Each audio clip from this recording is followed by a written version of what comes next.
warahmatullahi wabarakatuh. Halo teman-teman, selamat datang di program studi kami yaitu Tadris Ilmu Pengetahuan Sosial. Senang bisa bertemu kalian dalam video kali ini yang akan membahas tentang discovery learning. Apakah kalian sudah tahu apa itu discovery learning?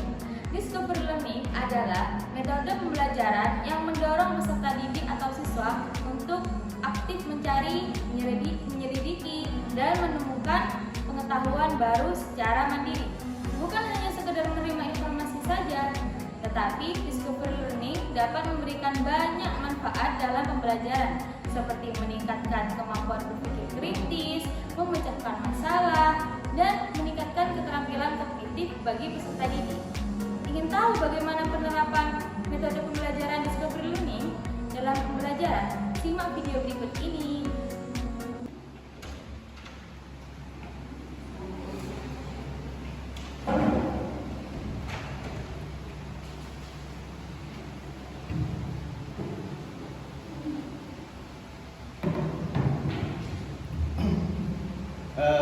Assalamualaikum warahmatullahi wabarakatuh. Waalaikumsalam warahmatullahi wabarakatuh. Selamat pagi anak-anak, apa kabar semuanya? Sebelum memasuki pada pelajaran kita ya di pertemuan pagi hari ini, kita akan berdoa bersama yang dipimpin oleh Mbak Ica ya. Monggo Mbak. Berdoa dimulai.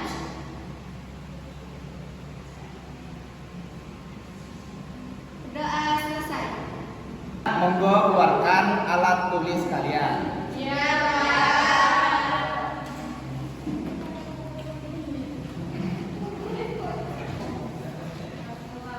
Oke, saya akan absen terlebih dahulu. Erika Jaya, hadir Pak. Zamzam Dani Amin, Ferda, hadir. Hidayat Kemal, Riris Hidayati, dan teman kalian yang tidak bisa mengikuti pelajaran saya ya di pagi hari ini diberikan kesembuhan dan diangkat penyakitnya. Ala dunia wa ala niyatin shalihah. Al-Fatihah. Ada yang masih ingat materi yang sebelumnya? Kemarin kita mempelajari tentang faktor mempengaruhi perkembangan manusia, Pak. Kita harus pahami setiap tahap pertumbuhan memiliki perubahan fisik dan mental gitu ya. Misalnya bayi tumbuh menjadi anak-anak dan anak-anak menjadi remaja. Nantinya juga akan mengalami fase pubertas. Yang sebelumnya mengalami pubertas lalu berkembang menjadi dewasa, yang nantinya akan bekerja dan akan menjadi lansia. Nah, yang mengalami penuaan, perubahan ini berupa fisik dan mental dari pertumbuhan tinggi atau perubahan dari hormon juganya. Ada perubahan psikologis serta cara berpikir dan emosionalnya. Jadi seperti itu. Anak-anak ya, perhatikan gambar yang saya pegang di sini. Apa yang bisa kalian simpulkan? Saya Pak, Oke, silakan. saya melihat bahwa manusia berubah dari bayi, anak-anak, remaja, dewasa hingga lansia Pak. Nah, benar sekali Mas Imron. Apakah ada pendapat yang lain? Tidak. Baik, sekarang saya akan membagi kalian dalam beberapa kelompok ya, agar kalian bisa mencari tahu apa saja faktor yang mempengaruhi perkembangan manusia. Kalian bisa berdiskusi atau mencari informasi dari buku maupun internet, dan hasilnya bisa kalian catat ya anak-anak. Ya. Jadi di sini saya akan membagikan beberapa kelompok yang dimana di sini adalah kelompok 1, kelompok 2, dan kelompok 3. Dan di sini saya acak dari teman-temannya ini. Yang pertama, kelompok pertama yaitu Ica Hida David, ya. Yang kelompok 2 adalah Imron, Yuni, Rilis, dan Ferda.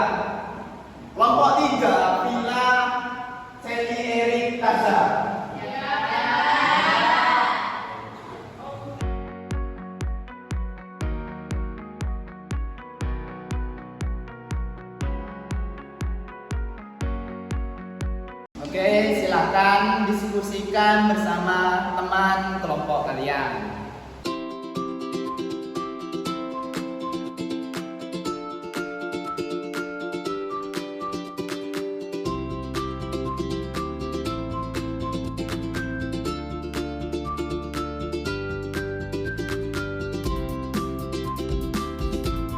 Apakah dari beberapa kelompok ini sudah ada yang selesai?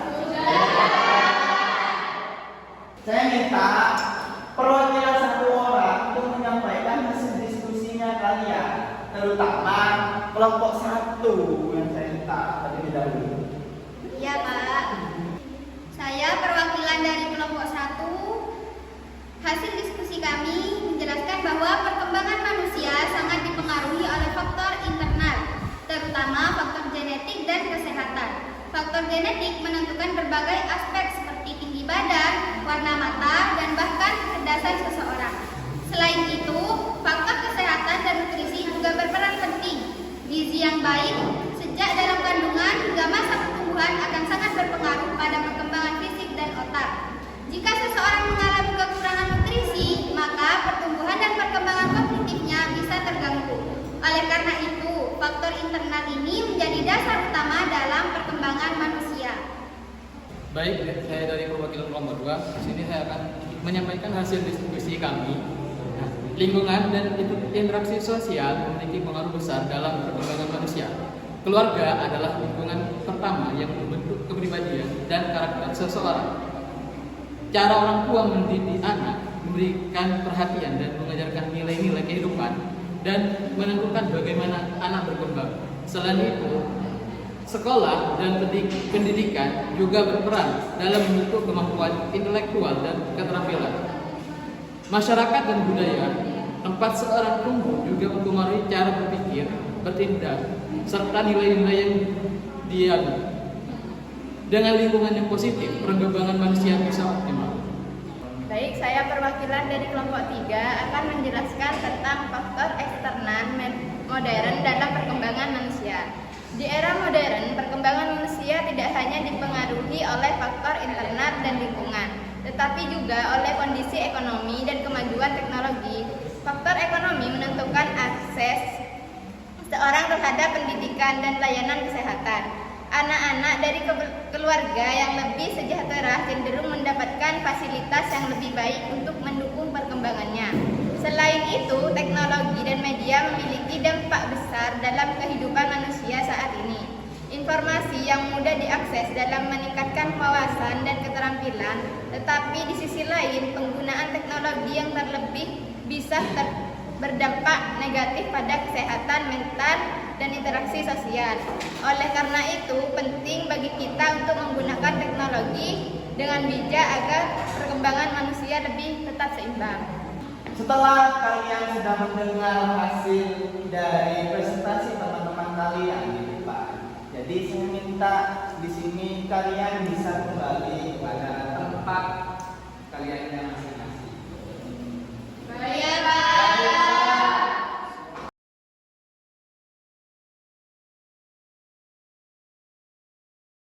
Jadi di sini saya menyimpulkan dari beberapa hasil diskusi teman-teman, yaitu perkembangan manusia dipengaruhi oleh berbagai faktor yang saling berkaitan. Faktor yaitu internal seperti genetik, kesehatan menjadi dasar utama yang memerlukan ataupun menentukan aspek fisik dan kecerdasan seorang. Namun faktor lingkungan dan sosial juga memiliki peran besar dalam menentukan atau membentuk kepribadian, nilai-nilai serta keterampilan intelektual dan sosial individu. Yaitu selain itu, di era modern, faktor eksternal seperti kondisi ekonomi dan kemajuan teknologi turut berkontribusi dalam menentukan kualitas perkembangan manusia. Dengan demikian, perkembangan manusia yang optimal memerlukan keseimbangan antara faktor internal, lingkungan, dan pengaruh eksternal agar individu dapat tumbuh secara sehat, cerdas, dan berkarakter. Jadi di sini apakah ada yang kurang dimengerti atau tidak paham di sini? Tidak. Jadi untuk materi hari ini atau materi yang selanjutnya bisa kalian buka kembali atau dipelajari lagi di rumah. Oke anak-anak? Oke. tutup pertemuan pada hari ini dengan ucapan hamdalah.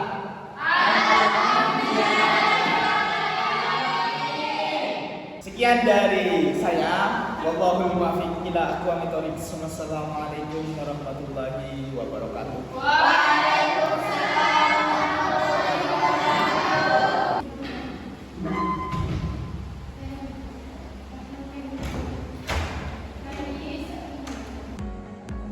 Wah, seru banget ya perjalanan kita dalam memahami Discover Learning.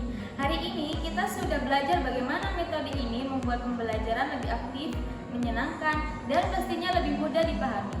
Ingat, dalam Discover Learning kita tidak hanya mendapatkan menerima informasi dari guru saja, tetapi juga menemukan sendiri jawaban melalui eksplorasi dan pengalaman langsung. Jadi jangan ragu untuk terus bertanya, mencoba, dan menemukan hal-hal baru. Terima kasih sudah belajar bersama kami hari ini.